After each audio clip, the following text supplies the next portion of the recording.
and welcome to West Shore Unitarian Universalist Church. My name is Melinda McGucken. I'm a member of West Shore. I'm also a seminarian at Meadville Lombard Theological School. I'm in my third of 4 years. Today joining me are guest musician Terry Selby, worship associate Judy Maruzian, and the tech team, today comprised of Christine, Mike, and Danny, making this live stream possible. Thank you to everyone participating in this production today. West Shore Unitarian Church welcomes you, regardless of race, gender identity, national origin, sexual orientation, socioeconomic status, age, and all the identities you carry. We are a welcoming congregation and strive to be anti-oppressive and anti-racist. Thank you to those of you joining us here in the sanctuary and for those online as well.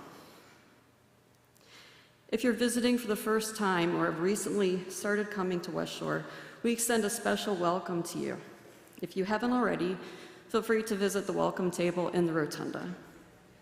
I have a couple brief announcements. This Thursday, we're having Thursdays at West Shore. It starts at 6.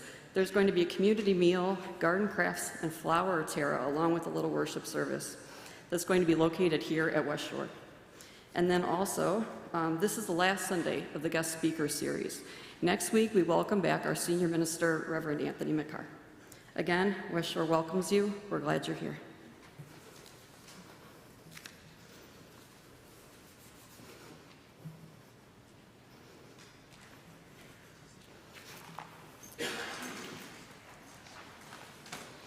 When I started counting my blessings, my whole life turned around.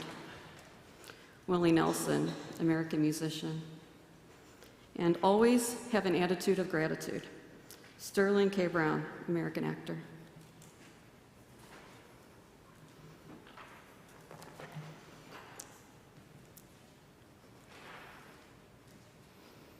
This is the moment we take time in our service to state our beliefs and our covenant together with each other out loud. So for the unison affirmation, we is the spirit of this church, and service is its law. This is our great covenant, to dwell together in peace, to seek the truth in love, and to help one another.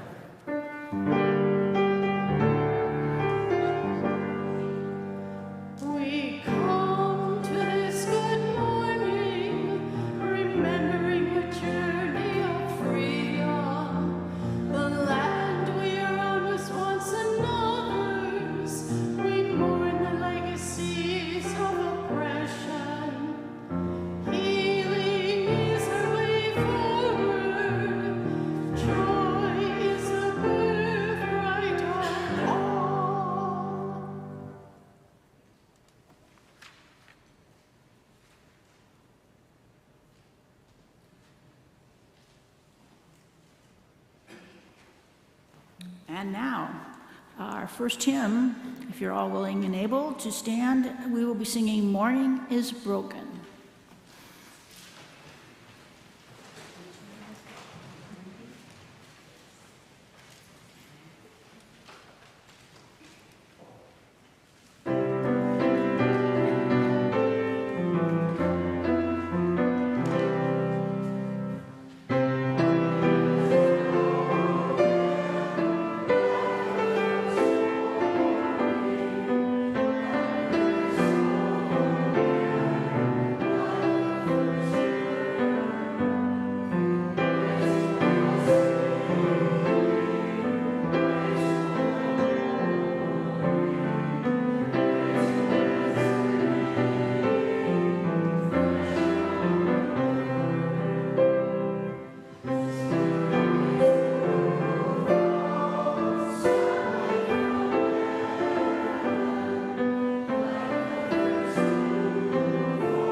standing, let's take a moment and greet each other. Say hi, it's a beautiful morning.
To bring the spirit of gratitude into our hearts in preparation for today's message, we'll engage in a brief guided meditation to explore our own feelings about gratitude. I invite you to follow along with me as you are willing and able. Let yourself sit quietly and at ease. If you are comfortable, you may close your eyes or lower and soften your gaze. Allow your body to be relaxed and open, your breath natural, your heart easy. Begin the practice of gratitude by feeling how year after year you have cared for your own life. Now, let yourself begin to acknowledge all that has supported you in this care. With gratitude, I remember the people, animals, plants, insects, creatures of the sky and sea, air and water, fire and earth, all whose joyful exertion blesses my life every day. With gratitude, I remember the care and labor of 1,000 generations of elders and ancestors who came before me. I offer my gratitude for the blessing of this earth I have been given. I offer my gratitude for the measure of health I have been given. I offer my gratitude for the family and friends I have been given. I offer my gratitude for the community I have been given. I offer my gratitude for the teachings and lessons I have been given. I offer my gratitude for the special things I know in my own heart that are unique to me, that have touched me in tender ways that I have been given. I offer my gratitude for the life I have been given. In this evocative time, experience the tenderness and love for your community and life, and hold it in your heart. You can access this feeling at any time when you practice gratitude as a spiritual practice. We will learn how to do that in part 2 of the sermon. As you feel gratitude welling inside, begin to become alive to the sensation of air on your face. As you breathe deeply, please feel free to begin to feel the support of the pew you are sitting on. As this awareness begins to come back, you can start to wiggle your fingers and toes.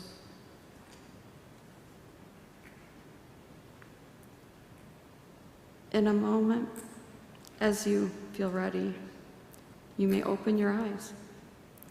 I'll give you a moment to come back to the room, fully present and alert. Thank you. Now I see in our order of service that we need to go into for all that is our life. And I apologize, that is my error, but hopefully that's okay. We're getting there. For those of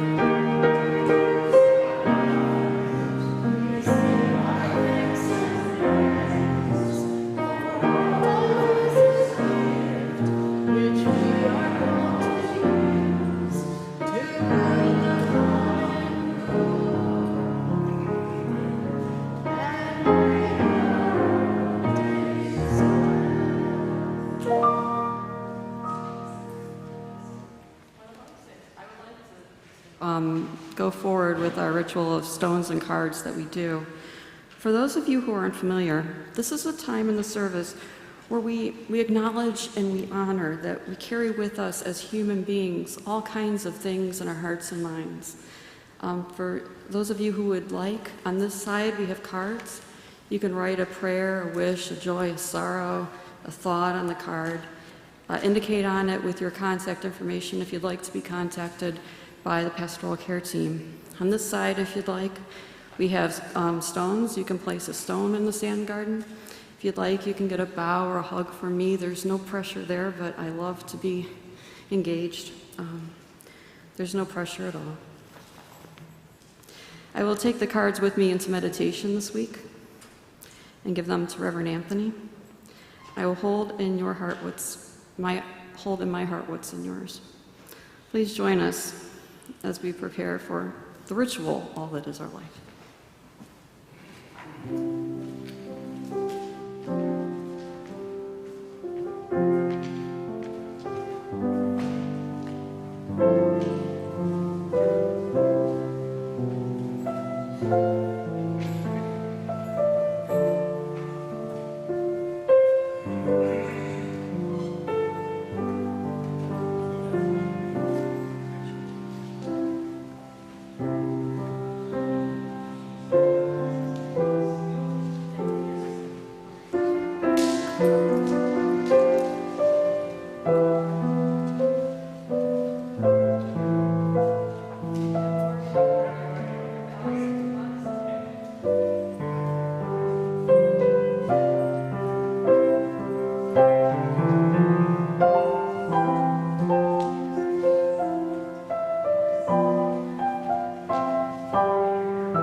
Thank you so much for all this that you've brought forward in your heart, for all that you've brought today with you as a whole being, for all that is our life. I'll take these into my meditation this week.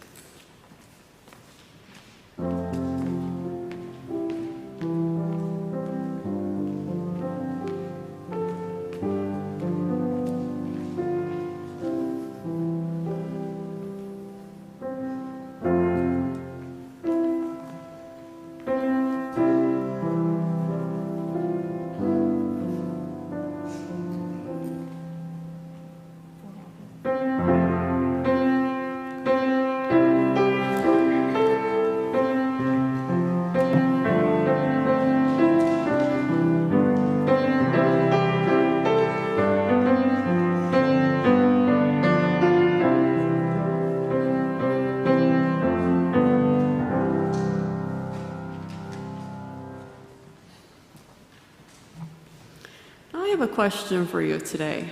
I think I'm going to get to stir up some controversy here. Who's ready for a controversy early on a Sunday morning? Hey, we have Danny up there with his hand up in the tech team. We have some controversy going on? Okay. Well, have you ever heard someone say, and they really meant it and felt it, or maybe read it in a memoir or a nonfiction or fiction book, that having joy is a choice? Have you heard that before? Okay, we've mostly heard that before, and it sounds like something that a popular self-help book would say, maybe.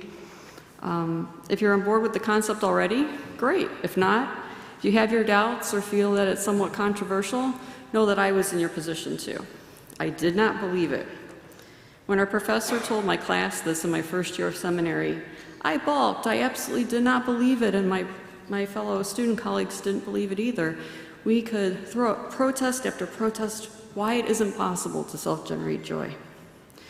But he held firm. He said, no, you really can generate joy in a determined way. I said, wow. So I took that away in my mind. I don't believe everything I hear in seminary, but I just want to think about that a little more. So fast forward a year, and I was worship leader. I was at my seminary, my internship site, Jefferson Unitarian Church in Golden, Colorado. And I was preaching for the second time. My sermon was about ancient spiritual practices and how they're backed by science. I was so proud of the research that went into the sermon. It was very, very cerebral. I even created a bibliography of my references that was 13 citations long. I had it available for congregants to pick up on the way out of the service, so I was very proud of it, needless to say. I had practiced with my internship committee, and they were happy with it as well. I fixed a couple things. It was good, so I felt good about it. It went well. A couple of days later, I had my meeting with my supervisor, my teaching pastor. He asked me, so how do you think you did, especially on that sermon? I said, great. He wasn't as excited as I was. I was really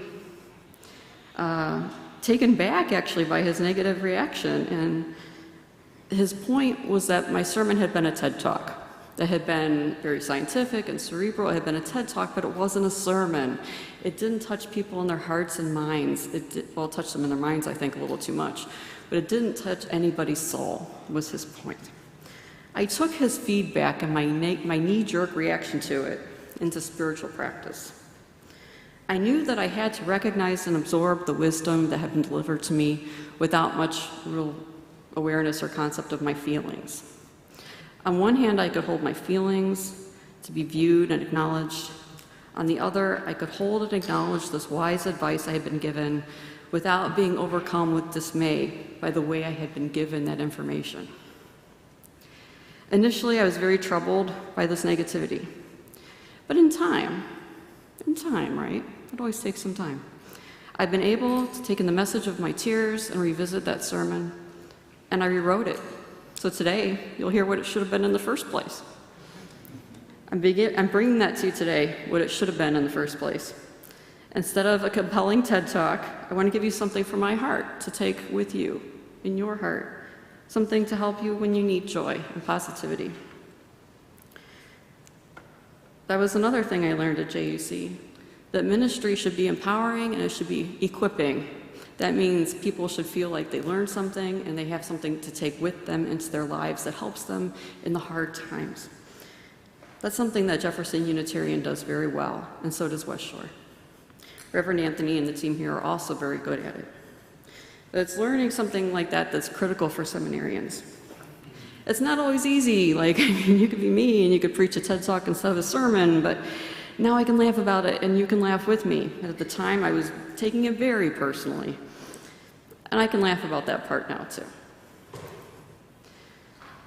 Where I left off on that sermon that was really a TED Talk, was on gratitude. But that's the whole crux of what I should have been talking about in the first place. What I had built up to for 15 minutes was the point that science points to the very real likelihood that we can all build joy. Building joy requires a purposeful daily gratitude practice. That's the important takeaway that they needed to hear to equip them with spiritual nurturance to help in their daily lives. Maybe you're skeptical still. You have some skeptics still, maybe. I don't blame you. I was too. It sounded too optimistic and positive. I don't know, maybe I'm just a gloomy person. I don't think so, though. For the scientist types in the room, it may seem like there's less evidence for that claim that we can consciously generate gratitude and therefore joy. Even most of us can think of objections, maybe cases where external circumstances were so harsh that people couldn't generate joy, for example. But then we have some other people thinking different things. What about Viktor Frankl? So many of you have probably heard about Viktor Frankl. Mr. Frankl is a Jewish Holocaust survivor. And he had a lot to say, and he inspires me every day. He had so much to say about external circumstances. He said that while there could be things in the outside world that are terrible and just beyond our control, and we would never choose those circumstances, that one thing we always can control is our inner world. We can control our thoughts and our feelings. We decide our attitudes and how optimistic we are in our outlook. I believe that Mr. Frankl was someone who had every reason to allow himself to become dominated by negativity that he was subjugated by and all the external factors that were against him. But he was able to maintain control over his attitude and his emotions. That's very profound. That's one reason why he inspires me so much. But as it turns out, the spiritual practice of practicing gratitude in a purposeful daily way has wonderful benefits for your physical and mental health, on top of being a powerful tool to take with you into your life. So Reverend Susan Frederick Gray is president of the Unitarian Universalist Association. She stated in her holiday message, and this is a quote, "A practice of gratitude has been saving me right now." She said, saving me. "As I turn toward gratitude, I find my way toward more joy, sustenance, pleasure, and the gift of the present." I'm going to read that again. A daily practice of gratitude has been saving me right now. As I turn toward gratitude, I find my way toward more joy, sustenance, pleasure, and the gift of the present. The practice of gratitude grounds us in the present, as Reverend Frederick Gray said, in mindfulness of what currently is and is around us. It turns out that according to research on gratitude practices, people who regularly practice gratitude, and this blows me away, but this is the case, they take more time to notice and reflect upon things in their lives that they're thankful for. They feel more positive emotions, feel more alive, sleep better, express more compassion and kindness, and even have stronger immune systems than the controls and studies that research the impact of a daily gratitude practice. So wow, I was thinking, that's so powerful and that's so profound. Why wouldn't anyone want to do that? What would be some reasons that people wouldn't jump on this? I mean, I don't know, but I was thinking about that. And I thought, well, one stumbling block that could get in the way of gratitude would be lack of compassion. It could be lack of compassion for oneself, and we're so hard on ourselves, or a lack of compassion for others. In Buddhism, we find the loving kindness meditation. You've maybe heard of it or even tried it. The meditation begins with the experience of feeling joy for and blessing people you love the most in your life, and goes out towards yourself and even the difficult ones who you cannot imagine having compassion for. But filling our hearts with compassion for ourselves and others opens the door. It does. It opens that door to finding gratitude in hard circumstances where maybe we didn't think it was possible. However, it's worth it to try. Having compassion doesn't mean not holding others accountable when they've done something wrong. The real piece of compassion and why it is important is that it helps us to hold negativity away from ourselves in a place where we can observe it in front of us mindfully and not allow it a place in our hearts, minds, and spirits. But going back to Reverend Frederick Gray's holiday message, she goes into length later in the holiday message, describing how a gratitude practice brings us closer to each other, into community, and into interconnectedness. This can't happen without compassion, though, because the moment we start to try to feel compassion or gratitude for something that has been difficult for us to process, we reject it as a possibility. We can't have gratitude for anything. So for a moment, take some time to consider gratitude and what a conscious, daily, purposeful practice could look like for you individually in your life. Terry will play us a selection now as we contemplate the ways gratitude can be practiced mindfully and consistently in our lives. And I'll come back for part 2 and tell you more.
Maybe now you believe or maybe can entertain the possibility that joy can be purposely generated through regular gratitude practice. With all those mental and physical and spiritual health benefits for us as individuals, and the added bonus of building community and interconnectedness, it's worth it to give it a try, at least in my opinion. And that really excites me about today's sermon because when I started to think about it and I sat down and I said, what are some ways in the research and in my own mind I can think of to generate gratitude as a daily practice?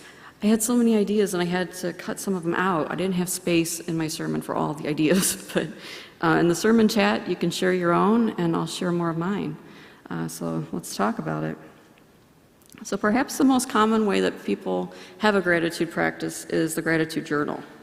I used to do this. I had a journal, but it was on an app, and I would write very broadly what I was grateful for every day. Whatever came to my mind, I would write in my journal. As it turns out, studies support that you have to be very specific in what you're writing in your gratitude journal. So instead of saying, I love the weather, say, I love Cleveland weather. I do. You want to know why? I love Cleveland weather because I was just in Denver for almost a year where it doesn't rain and it's brown. So I love how green it is here, and I love the rain. I'll never be mad about the rain again. So I wrote that in my gratitude journal.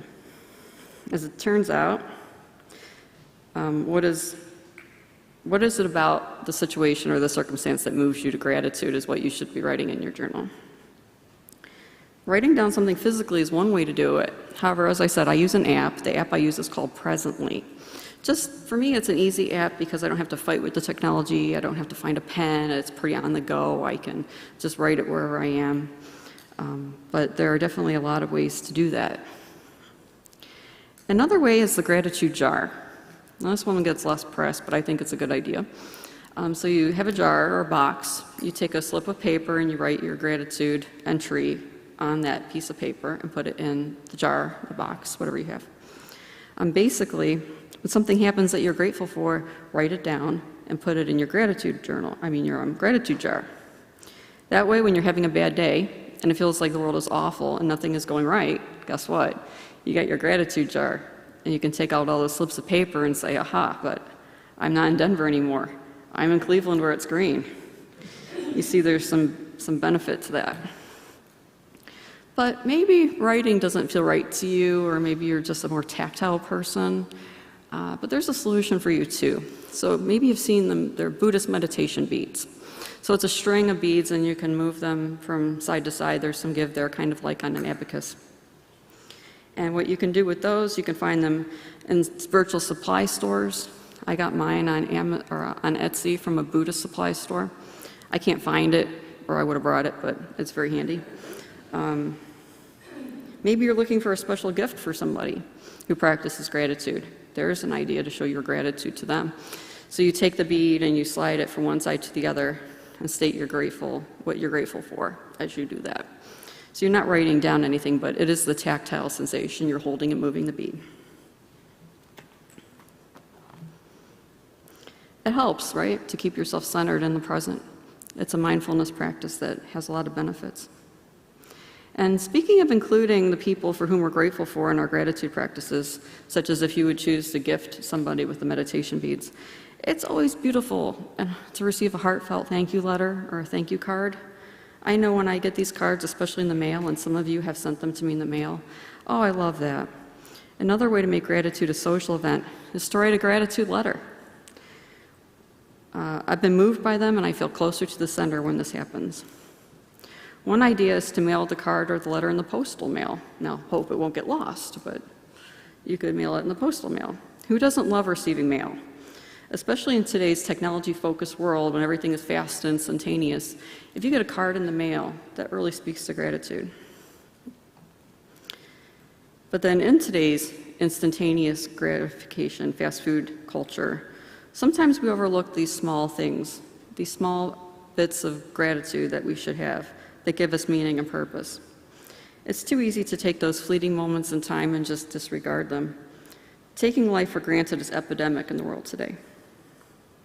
Having a dedicated spiritual practice of gratitude is the antidote to learned and grateful attitudes of modern living, as well as has the power to transform our relationships. What if instead of just taking that cup of coffee from your partner, you accepted it and you said, thank you. You gave me this cup of coffee. I really appreciate you. Thank you. I think that would transform an ordinary moment into something powerful and meaningful. They would likely feel gratitude for that feedback and be motivated to give you more coffee. Maybe you wouldn't be able to stop having them bring you coffee at that point, but it would be a strong component of building joy. It's healthy relationships. I love the idea of families eating together around the dinner table, and each one in turn saying what they're grateful for from the day. This might not be practical, right, for a lot of families, or maybe you're like me and you live by yourself with your cat, but you can always just state out loud what you're grateful for. This is a practice to keep gratitude in the forefront of our thoughts and feelings. Gratitude reminds us of the goodness in life, and we all need that. It enables us to build joy day by day. The compassion that leads to gratitude, to have that in your heart and to keep it centered, it isn't easy to do. It isn't always easy, especially when people aren't behaving how we believe they should behave or doing what we believe they should be doing. But it turns out that the more you practice gratitude, the more you practice compassion, the more you get out of the practice. But this compassion we're talking about allows for interconnectedness, that allows for gratitude, that builds joy. It sounds like a lot, right? I think it sounds like a lot, but it isn't, because the key to all of it is mindfulness. Once you get back to staying in the exact present moment without distraction, to experience your feelings and be moved to demonstrate them in some way, it opens our heart. It opens us to others as well, and it opens them to us. When we're moved by gratitude and by embracing what is, we can see the bounty of our blessings in life. But often this is a work in progress. Sometimes we can't let go because there's a deep wound. And that's okay. It is. It doesn't prevent us from living in the now and from observing that wound, observing the good that we have in life. As for the guided meditation we practiced just now, we are grateful for the measure of health we have been given. We are grateful for the lives we have been given. There is always something to add to the gratitude journal, to put in the gratitude jar, to recall as we move the meditation bead, to convey in a card or letter, share at the dinner table, and I know you have your own examples that I'm really looking forward to hearing. The ways you can practice gratitude on a daily, consistent basis are only limited by your imagination. What I listed today is not by any means a definitive list, and my ideas of what are fun gratitude practices might not be for you, but that's okay. You can definitely think of more or find out more in your research. Maybe you have your own practice already, or something I said sparked an idea for you. That's awesome. That really excites me. Maybe you're wondering how it turned out with my teaching pastor and my gratitude for him being honest with me about his feelings towards my TED Talk sermon. I can honestly say that it did take a lot of work. You know that it did. However, I feel compassion for myself now and for what I knew at the time. Compassion for him, for the position he was in. I feel interconnected with him through the human experience. This has sparked gratitude. I feel a deep gratitude in my heart for him, for the message he gave me, and even the way he delivered it. This took time and spiritual practice, but I can say it was one of the defining moments of my internship the whole 9 months I was at Jefferson Unitarian Church. That is what I learned. I hope that these insights can find a place in your heart, and that you'll feel inspired to start your own daily gratitude practice that encompasses a wide range of people and possibilities, that allows you to be present in the present and grows with you as you grow. As my practice says, amen, and blessed be.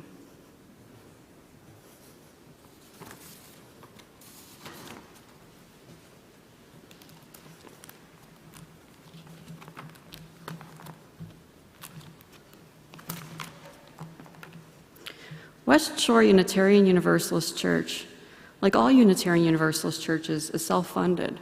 We're self-governing and self-funded.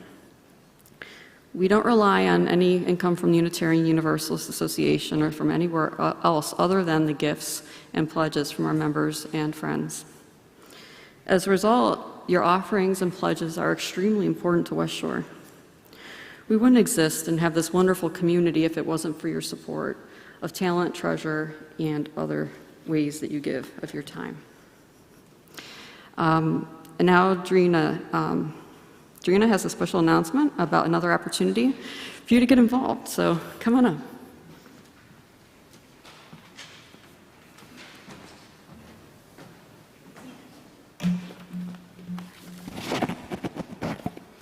Good morning. I'm here to talk about Pump Up the Volume. This is the invitation to join the West Shore UU Choir.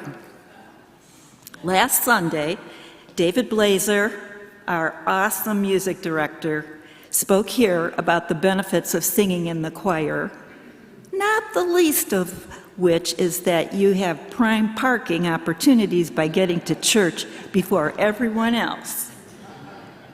One benefit he did not mention, and being as modest as he wouldn't.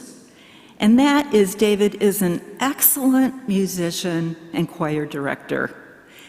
He chooses such a variety of styles of music. He's well organized. He's always prepared for rehearsals. He's respectful of our time. He ends rehearsal on time. And as you know, David has a beautiful baritone voice, and we get to hear it. Another benefit. It is probable that at choir rehearsal and performances, you will often smile, grin, chuckle, giggle, and laugh, as David is funny, and so are a lot of the other choir members. On a more reflective note, David said, "Singing helps you to become your real self. Once you've sung in a choir, you're never the same. Your eyes, ears, and heart are open in ways not possible by other means." I really relate to that. I have been in West Shore's choir now for, I think, 20 years. The most important reason that I sing is the music. Music is such an experience that I try to take it in with full attention. Music delights me. I especially thank Terry for playing "'Tis a Gift to Be Simple." That becomes more beautiful every time I hear it. Thanks, Terry. At times, music is profound. I enjoy music throughout the entire service, and I have a deep gratitude for how strong the music program at West Shore has been for its 75, almost 76 years. Though music is my primary interest, then there is the text, verses, or poetry. I surely enjoy that too. I like to get to the meaning of the text. Have you ever listened to a song 10, 20, 50 times? In choir, we practice the music, often first without even looking at the words, and then we practice with the words many times, and with each practice we get more familiar with it as it becomes part of our brain and part of our memory. Sometimes David even starts at the end of the piece and we go the other way. I find that with most music, I need to hear it several times, and then I appreciate it at such a deeper level. Well, these are just a few of the reasons I sing in the choir. I have a regret, and that's that I didn't join sooner. For the Pump Up the Volume campaign, I invite you to consider joining the choir. We have our first rehearsal Wednesday, September 7th, and soon we will be back singing regularly during the morning service, and this will be the first time we'll be back since the pandemic. Can't wait.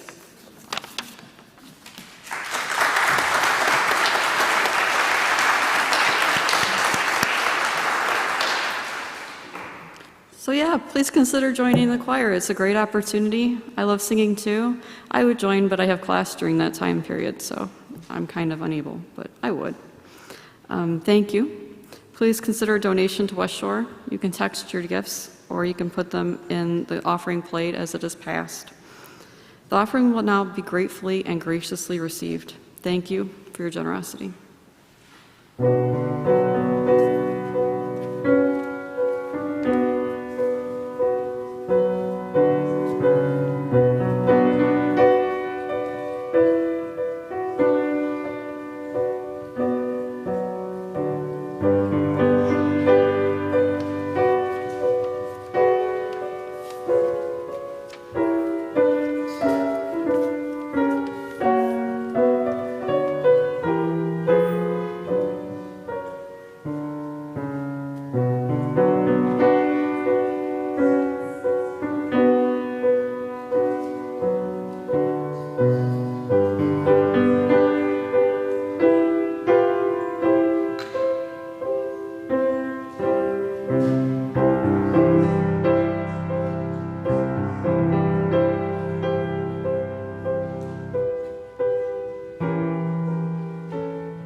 Now we extinguish our chalice. Please join me in the chalice extinguishing words.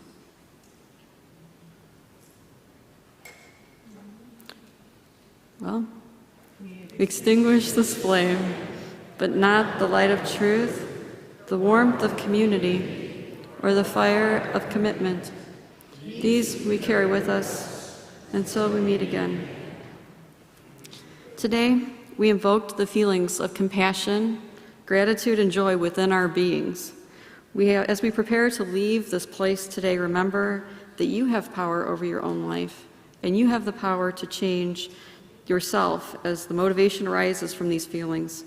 Be empowered to live your best life, contributing to a larger effort by Unitarian Universalists all over the world to bring justice to a world using our energy of loving kindness.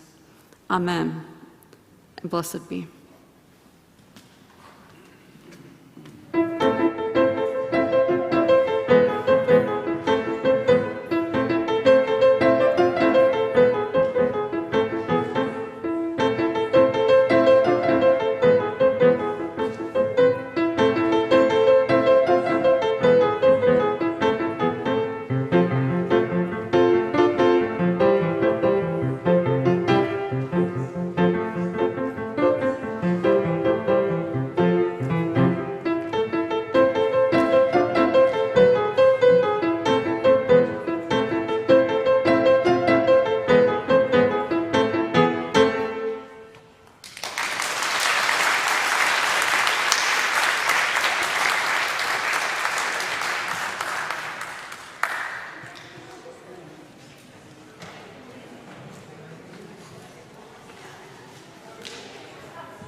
Yeah.